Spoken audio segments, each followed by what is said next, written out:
Buenas, hermanos y hermanas, que la paz de Dios esté con cada uno de ustedes. En este momento me complace darle las bienvenidas a esta transmisión de Dialogues TV, con el propósito de estudiar lo que es la lección de escuela sabática. En este día nos acompaña el pastor Aris Daniel Pacheco. Un placer, muchas bendiciones para todos.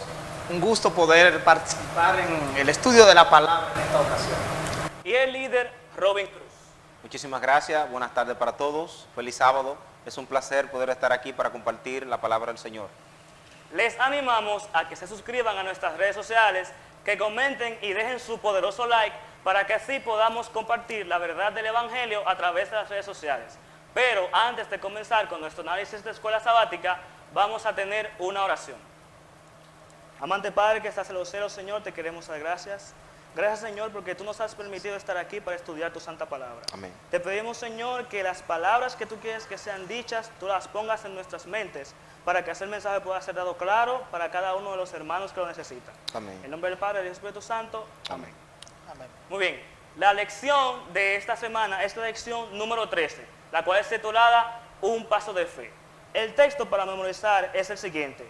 Allá pues en vosotros este sentir que hubo también en Cristo Jesús, el cual, siendo en forma de Dios, nos estimó el ser igual a Dios, como sea que aferrarse, sino que se despojó a sí mismo, tomando forma de siervo, hecho semejante a los hombres. Filipenses 2, del 5 al 7.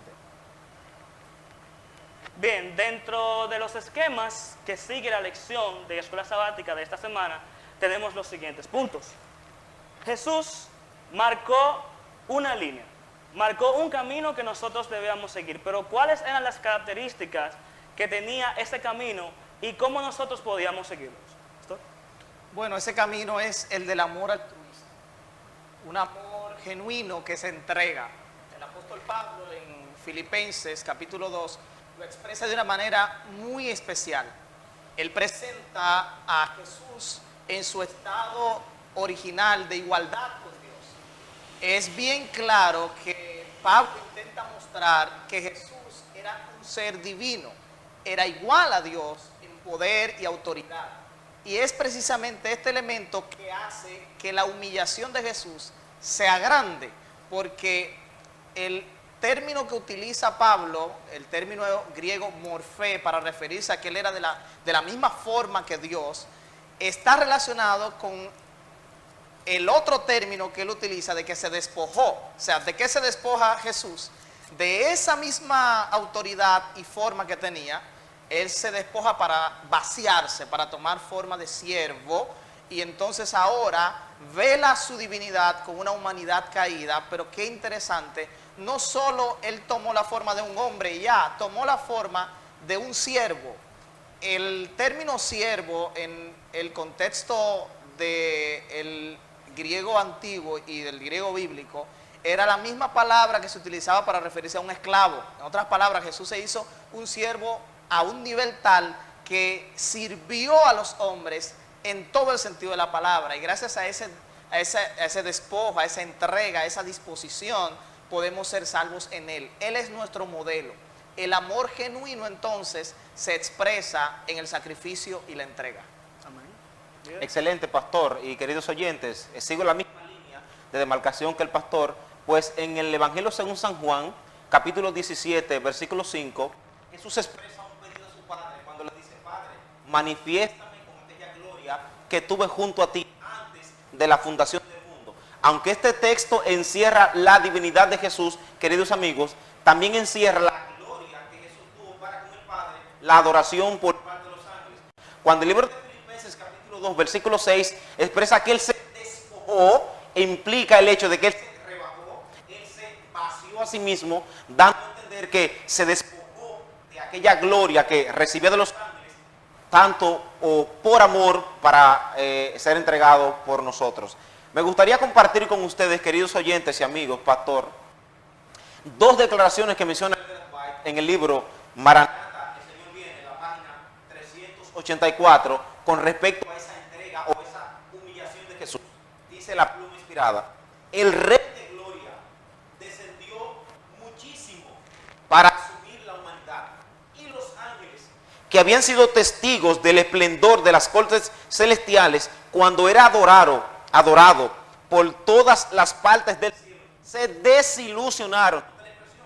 Cristo Jesús, cuando descendió a la humanidad, los ángeles contemplaron esto y dice que se desilusionaron al ver lo que implicaba esta profunda humillación. Ahora nosotros nos preguntamos, ¿y por qué se humilló? ¿Cuál era el objetivo? ¿Para qué se humilló? La misma Elena White presenta en el libro Maranatha, el Señor viene, página 384, cuando dice: toda esta humillación y angustia la soportó para traer a los culpables y desagradecidos de vuelta a la casa de su Padre. Noten ustedes, Filipenses 2:5 dice que se humilló a sí mismo. Ahora, Elena White presenta que esta humillación era para traer a aquellos que estaban lejos de la casa del Padre. Poderoso. Bien, todos sabemos que cuando Cristo viene a este mundo, tiene un plan de llevar un evangelio, pero no solamente un evangelio de palabras, sino un evangelio con testimonio, con ejemplos. Pero para llevar a cabo este proceso, debían de darse pasos específicos y contundentes. ¿Cuáles eran estos pasos que Jesús dio al momento de comenzar su evangelio? Pastor. Bueno, Jesús sirvió de tal manera que nos dio un ejemplo y un modelo para que hagamos lo mismo. Esta misma idea que veníamos comentando acerca de la humillación de Jesús implica que nosotros también debemos amar y servir así como Él lo hizo. Y al hacerlo de ese modo va a ocurrir lo mismo que ocurrió con Jesús, que al llamar a otros para seguir su camino y expandir el evangelio, pues como un imán que atrae hacia sí las cosas, así Jesús atraía a la gente hacia sí con esa actitud de servicio y de amor abnegado. Lo mismo podemos ver con el hecho de que al llamar a sus primeros discípulos, ellos presentaron una actitud de servicio para aprender de Él, para observar las cosas que Él les decía, y veían en Jesús a alguien distinto a todos los demás.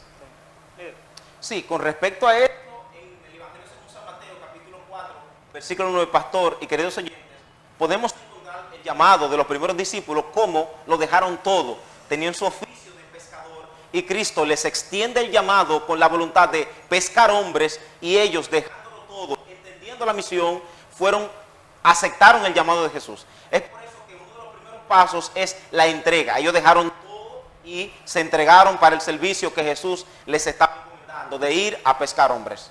Bien. Cuando los discípulos toman esta decisión de seguir a Jesús, lo hacen porque ven a una persona diferente. Lo hacen porque ven un ejemplo a seguir. Pero Jesús tenía un plan. El plan de Él no era simplemente que los discípulos lo siguieran porque sí. Él quería que lo siguieran para moldearlos a su carácter y que pudieran continuar la obra que Él tenía encomendada.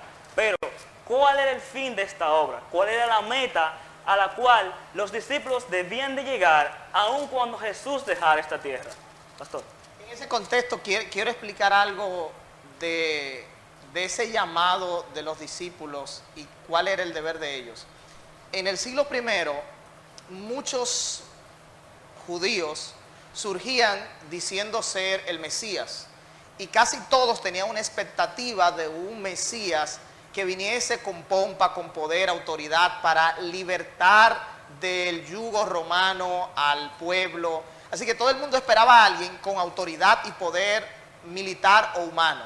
Pero de repente aparece este hombre predicando acerca del amor, de la justicia, sanando enfermos, resucitando muertos, predicando acerca del evangelio del reino.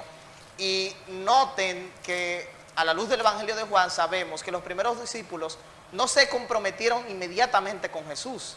Pasó aproximadamente un año entre el comienzo del ministerio de Jesús de forma pública y el acercamiento de los primeros discípulos a Jesús. De modo que ellos se preguntaban, ¿será este hombre verdaderamente el Mesías? ¿Será este el Salvador? ¿Será este que nos va a guiar? Porque ellos esperaban algo distinto. Pero Jesús generó un contraste tan grande con el liderazgo religioso y político de su tiempo, que era casi increíble. ¿Cómo seguir a un hombre que no viene con una espada, ni con un ejército, ni con caballos, que está viniendo con amor, con justicia, que está hablando de dar la otra mejilla, que está hablando de predicar y sanar, que está hablando de bendecir cuando te maldicen. Así que cuando los discípulos finalmente pudieron comprometerse con Jesús, ellos entendieron que el llamado que tenían era el servicio. Por eso es que cuando contrastamos lo que ellos dejan, para nosotros hoy día tal vez no es algo tan complicado dejar lo que ellos dejaron, pero pensemos por ejemplo en Pedro, que sabemos que estaba casado, tenía una suegra, una esposa y posiblemente tenía hijos. Él dejó su trabajo como pescador para mantener a su familia, que le generaba recursos, era un trabajo que generaba cierto dinero. Él deja eso con su hermano Andrés y sigue a Jesús para cambiar rotundamente su estilo de vida, un estilo de vida que a partir de allí ameritaría de sacrificio, sí, pero de un gozo de ver a otros siendo bendecidos. Y es el mismo llamado que Jesús nos hace hoy. Es un llamado a comprometernos. Amén. Es interesante notar, pastor, que en el Evangelio según San Mateo, capítulo 9, versículo 9 en adelante, y queridos oyentes, aparece la escena de un hombre que también lo dejó todo por seguir a Jesús. Que también, si podemos decirlo, el hombre tenía mucho por qué no dejarlo. Es el caso de Mateo o de Leví. Jesús iba pasando y encontró a Leví cobrando impuestos. Se habla mucho de que Leví posiblemente era ciudadano romano, por el hecho de que era cobrador de impuestos, y para ser cobrador de impuestos había que ser posiblemente acercado al imperio romano.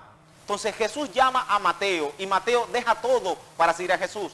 Contrasto, o sigue la misma idea de relación con respecto a que Jesús estaba llamando al don de servicio. Frecuentemente en su ministerio Jesús quiso recalcarles a ellos la misión de evangelizar como un servicio. Es por eso que en el Evangelio de San Marcos, capítulo 3, versículo 14, Jesús les dice a los discípulos y estableció a los 12 para que estuviesen con él y para enviarlos a predicar. Y en el Evangelio de San Lucas, capítulo 9, aparece como Cristo dice que los envió a predicar de dos en dos. En Lucas, capítulo 10, versículo 1, dice que después designó a otros 70. Cuando notamos, por ejemplo, en el libro de los Hechos, el crecimiento vertiginoso y uniforme que iba experimentando la iglesia era el resultado de los discípulos haber cumplido la misión o el servicio que su maestro les cumplió o les encomendó. El mismo Hechos capítulo 3 aparece la primera comunidad cristiana. El primer sermón de Pedro se bautizan como 3.000. Entendieron la misión y a tal razón la iglesia estaba creciendo de manera uniforme. Los llama, lo dejan todo, se comprometen y el resultado es un crecimiento uniforme de la iglesia. Bien.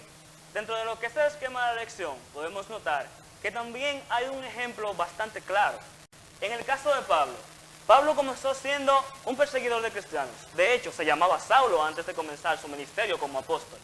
Y este cambió de ser una persona que traía maldición para los cristianos a ser una persona que llevaba el mensaje directo de Dios. ¿Cómo vemos ese contraste de un antes, Pablo ser llamado, y un después? Y cómo esto nos ayuda a entender que el Señor, no importa nuestro pasado, nos va a ayudar a cumplir su propósito en esta tierra. Pablo constituye un capítulo aparte en toda la historia del movimiento de Jesús del primer siglo. Y es que Pablo, a diferencia de los discípulos que estuvieron con Jesús durante 3 años y medio, venía de la élite. Era un fariseo, una persona sumamente educada, posiblemente con ciertos recursos, porque los fariseos solían tener dinero también. Era una persona de la sociedad de primera clase en Jerusalén. Los demás discípulos eran más del área rural de Israel, no tenían tanta relevancia en la capital que era Jerusalén, pero Pablo sí. Así que Pablo no solo era una persona de esta élite, sino que al principio fue un enemigo acérrimo del Evangelio de Cristo, perseguidor de los cristianos, perseguidor de la iglesia, celoso de la ley, y al final, cuando se topa con Jesús, es increíble cómo este hombre pasa de ser un acérrimo perseguidor a ser un siervo tan entregado. Si usted nota y hace un contraste entre la vida de los demás apóstoles y las de Pablo, verá que si hay uno que se entregó totalmente y nunca se quejó de las luchas que tuvo, de las persecuciones que le hicieron, de los golpes que le dieron, no se quejó, fue Pablo. Y si hay alguien que predicó el Evangelio a tiempo y fuera de tiempo, que es el autor más abarcante del Nuevo Testamento, ese fue Pablo. Esa transformación que vemos en este hombre fue por el llamado que Dios le hizo. ¿Qué quiere decir esto? Que Dios no está llamando en primer lugar a la gente que aparentemente es receptiva al Evangelio.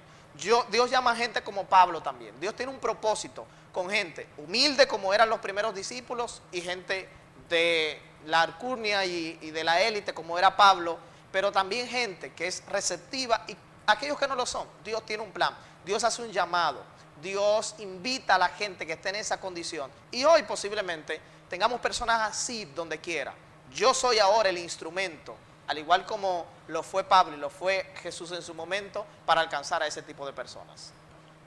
Es interesante notar, podríamos preguntarnos, ¿y qué pasó en la vida de Pablo? ¿Cuál fue el resultado de perseguidor a perseguido? ¿Cuál es el contraste? ¿Qué pasó?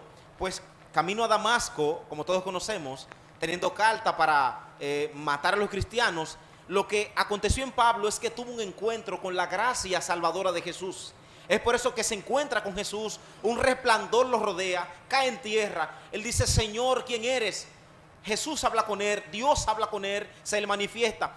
Pero lo que es interesante, las palabras que Jesús le dice a Ananías en el capítulo 9, versículo número 15, capítulo 9, versículo 15, Dios habla con Ananías para que Ananías vaya y ore por Pablo y le imponga las manos y reciba el Espíritu Santo. Ananías se niega rotundamente por la trayectoria que había seguido el apóstol Pablo, pero me interesa mucho el versículo 15 cuando le dice el Señor, y él le dijo, ve, porque ese hombre es un instrumento elegido para mí. Desde hace mucho tiempo, en esa vida de persecución, Dios estaba detrás de él. Por eso el texto dice que era un instrumento para Dios. Ve, porque ese hombre es instrumento para mí. Y camino a Damasco, se dejó encontrar por la gracia salvadora de Jesús. Y ahora es un hombre completamente diferente, un instrumento para Dios, para anunciar el Evangelio. Ciertamente, la misericordia y el amor de Dios cambia la vida de las personas de una manera totalmente drástica. Pero no obstante, la lección nos da un contraste aún más fuerte. En el caso de Pedro, quien dijo frente a los demás discípulos y frente a Jesús que él nunca lo negaría y nunca lo abandonaría, se encuentra con la realidad de su humanidad. Se encuentra en un momento en el cual comienza a negar a Jesús. Y Jesús le dijo, tú me vas a negar 3 veces, pero Pedro, no pensó que lo haría. ¿Cuál sería el resultado de ese cambio que Jesús le da? O sea, él va de una situación en la que niega a Dios, pero Dios conoce el corazón de Pedro y lo lleva al máximo esplendor de la predicación que se da en el día de Pentecostés, cuando se bautizan más de 3,000. ¿Cómo afectó a la vida de Pedro ese momento en el que negó a Jesús? Bueno, vamos a contextualizarnos un poquito. Pedro era el más prominente discípulo de Jesús, de los 12 que él llamó a ser apóstoles. Y Pedro era muy boca suelta en buen dominicano. O sea, le gustaba siempre hablar, ser el primero, estar activo, ser la voz cantante. Y recordemos en aquella ocasión de la última cena, Jesús le dijo a Pedro, mira, tú me vas a negar 3 veces. No, Señor, yo pongo mi vida por ti si es necesario. Pedro, tranquilo, me vas a negar 3 veces. Y así mismo sucedió. Ese Pedro que quería estar al frente, que quería, que le juró fidelidad a Jesús, falló, cometió un error. Pero ese mismo Jesús que lo miró después de él haberlo negado, cuando Jesús estaba siendo golpeado y maltratado por los judíos, ese mismo Jesús lo miró con ternura. Pedro dice el texto bíblico que lloró amargamente. Cuando Jesús murió, resucitó, al primero que Jesús procuró que fuera él y verlo, fue a Pedro. Es más, cuando María Magdalena ve al Jesús resucitado, le dice, dile a los discípulos que me vean en Galilea y a Pedro, él lo llama por nombre a Pedro, y a Pedro. En otras palabras, él tenía un plan con Pedro inmenso. Esa caída de Pedro serviría para transformarlo en un nuevo hombre, porque más adelante en aquella conversación personal con Pedro, ese mismo Pedro, que cayó 3 veces, es el mismo que Jesús le pregunta si lo amaba 3 veces, con el fin de hacer un contraste entre la caída y la restauración. Yo creo que es importante que captemos esa idea. Jesús pudo haber acusado a Pedro y decirle: me fallaste, te lo anuncié, te lo dije y mira ahora. Pero la actitud de Jesús nos recuerda que hoy podemos ser como Pedro y haber fallado, negado a Jesús. Y qué bueno es saber que contamos con un Jesús que tiene el poder y la capacidad de levantarnos. Es interesante notar que lo mismo que pasó en Pedro, como contrastamos, queridos amigos, en el apóstol Pablo, fue lo mismo que pasó con el apóstol Pedro. El apóstol Pedro, como dice el pastor, un hombre que siempre vivía levantaba la mano, siempre participaba, siempre opinaba, en un momento confió en el yo y negó a Jesús. ¿Qué pasó en Pedro después de la negación? Sencillamente, después que el gallo cantó, el apóstol Pedro tuvo un encuentro con Jesús. Es por eso que el Evangelio según San Lucas dice que lloró amargamente.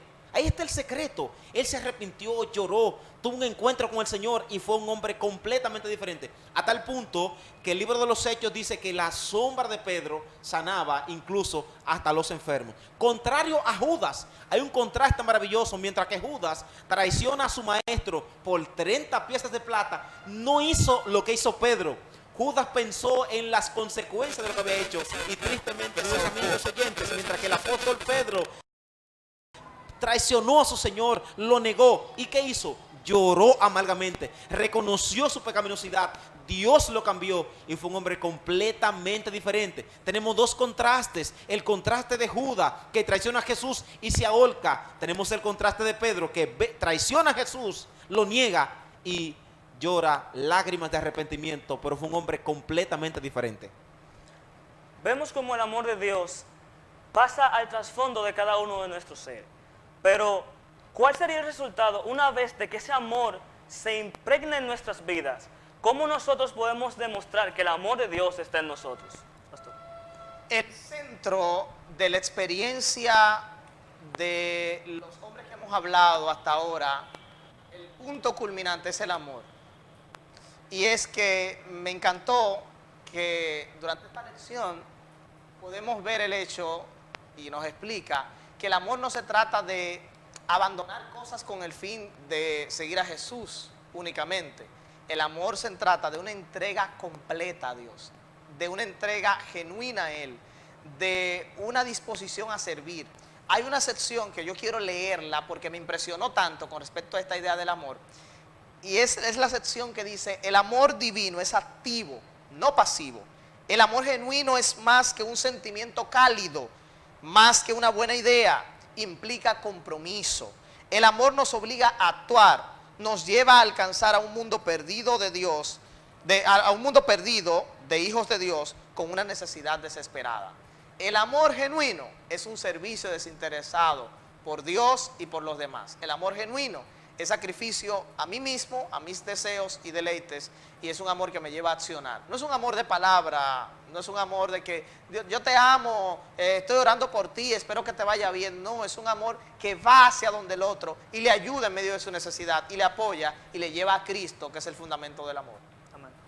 Es interesante esa cita donde expresa que el amor es entrega, el amor es compromiso, el amor se manifiesta. El amor, si no se manifiesta, es como envolver, es como comprar un regalo, envolverlo en una caja y no entregarlo. Es como que alguien cumpla años, compras el regalo y te quedas con él en casa y no lo entrega. El amor hay que manifestarlo, el amor es entrega, el amor se manifiesta, valga la redundancia. Es por eso que en el Evangelio según San Juan, capítulo 21, versículo 15, Dios quiere comprometer a Pedro si en verdad lo ama. Es por eso que le dice: Pedro, ¿en verdad me amas? Señor, tú sabes que yo te amo, o tú sabes que yo te quiero, la palabra Philep. Señor, Pedro, tú me amas, la palabra agap, me amas incondicionalmente. Señor, tú sabes que yo te Philep, tú sabes que yo te quiero. Pues entonces apacienta mis ovejas. Noten ustedes cómo Dios está tratando de comprometer a Pedro a apacentar las ovejas, a cuidar las ovejas, a cuidar la manada, a apacentar sus corderos. Si me amas de verdad, comprométete. Si me amas de verdad, comprométete con mi obra, apacienta mis ovejas, cuida mis ovejas. Yo tendré que irme, apacienta mis ovejas. El amor, como dice el pastor, queridos oyentes, se compromete. El amor se entrega, el amor se dedica al servicio. Pedro, ¿me amas? Pues comprométete apacienta mis corderos, apacienta mis ovejas. Excelente. Ciertamente el amor viene de Dios el Padre. Y la manera de nosotros demostrar que ese amor está dentro de nuestro corazón es llevar las buenas nuevas de salvación a aquellas personas que lo necesitan. Muy bien, agradecemos a nuestros invitados el día de hoy por acompañarnos a debatir lo que fue la lección de escuela sabática. Queremos en este momento que si tienen algunas palabras finales, exhortación final para nuestras personas que están viendo la transmisión, es el momento para darlas, Pastor. Sí. En todo el estudio de esta semana, yo quiero que quede en nuestra mente el hecho de que si en este camino de testificación, de entrega, de sacrificio, tenemos dificultades en el camino, pensemos en estos grandes hombres de Dios, que tuvieron más dificultades que nosotros. Incluso Jesús le dijo a Pedro el futuro con el que tendría que enfrentarse, y según la tradición histórica, Pedro murió crucificado de cabeza, recordándonos que al final a veces la entrega en este mundo da como resultado dolor, pero eso comparado con la recompensa final no es nada. Mi invitación para todos nuestros hermanos oyentes y aquellos que nos miran es que nos comprometamos tanto con Jesús, que comencemos aquí ahora a disfrutar del glorioso beneficio que es testificar, porque tendremos una recompensa mayor que el sacrificio y el dolor que podamos aplicar. Sí, mi exhortación en esta hora y mi reflexión para los amigos que nos escuchan y que nos miran a través de la intervención en las redes es que en Pedro podemos notar un hombre que traicionó a Jesús, pero luego podemos encontrar un hombre que fue cambiado por el amor de Dios, un hombre que se encontró con Dios, lloró amargamente, pero ese hombre que se encontró con Dios, luego Dios quiere comprometerlo. ¿Me amas de verdad? Comprométete, apacienta mis ovejas. Estaré predicando, estaremos hablando en esta intervención para algún amigo, algún hermano, algún oyente que todavía no se ha comprometido a formar con el Señor. Es la linda invitación a través de este proceso de la testificación. Es el resultado de un compromiso con Dios, el servicio, la testificación. ¿Me amas? Dios quiere que te comprometas con Él. Dios te bendiga. Ciertamente el amor de Dios trasciende todas las barreras que el pecado interpone entre nosotros y Dios. Les exhortamos que nos sigan en nuestras redes sociales, Ministerio de Diálogos, que nos den su poderoso like y que dejen un comentario y nos digan qué les pareció la lección. En este momento, para concluir, vamos a orar. Pastor, por favor. Oremos al Señor. Padre, gracias por el privilegio que nos das de estudiar tu palabra, de participar con gozo en este estudio. Te ruego, Dios, que bendigas a cada amigo y hermano que nos ve, nos escucha. Te ruego, Padre, que nos ayudes a dar un paso de fe, un paso de compromiso, un paso para hablarles a otros de Jesús y a aquellos que aún no tienen a Jesús para que vengan a seguirle y servirle. Gracias, Señor, por este gran privilegio. Ayúdanos a perseverar para que muy pronto nos encontremos contigo. Danos un feliz resto, oh Dios, de día en el nombre de Jesús.